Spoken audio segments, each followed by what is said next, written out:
do you think Elon Musk is a threat to U.S. national security? And should the U.S., and with the tools you have, investigate his joint acquisition of Twitter with foreign governments, which include the Saudis?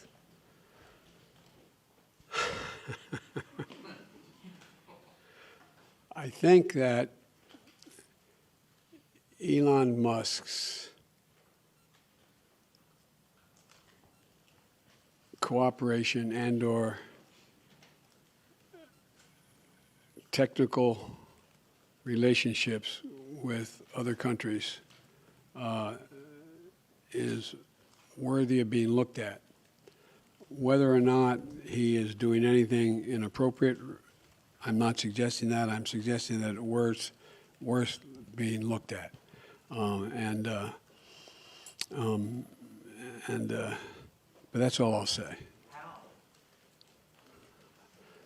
There's a lot of ways. The president yesterday said that it should be that the Elon Musk's acquisition of Twitter should be looked into as a potential threat to national security.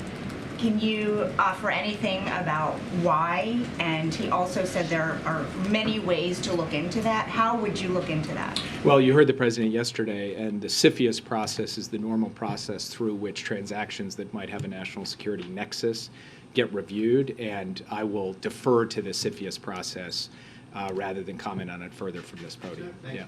You've said several times from this perch right here that the White House wants to remain independent from the Justice Department. I cover the Justice Department at DOJ. Those folks will say we want to stay totally independent. I know Jake was asked earlier by Weija about this comment with Elon Musk and having people, it's worthy of looking into Elon Musk's relationship with other businesses. He talked about CFIUS. CFIUS is made up of the Treasury Department and DOJ officials. The president has been criticized in the past for talking about the Department of Justice and looking into people relating to January 6 subpoenas. What did he mean? What does that mean when the president says worthy of being looked into? It's raising some questions. So the National Security Advisor, Jake Sullivan, just answered that question. I'm just not going to go beyond that. He is, as you know, the advisor to the National Security Council. I'm just not going to go beyond that. And as the president said, and as I have said many times, we just refer you to the committee. I don't have anything else to add. But my last question would be about Elon Musk and Twitter on a lighter note. Is it an abuse for Elon Musk as the new Twitter CEO to use the platform to tell users to vote for Republicans in the midterms? So I saw that reporting that was earlier today, right?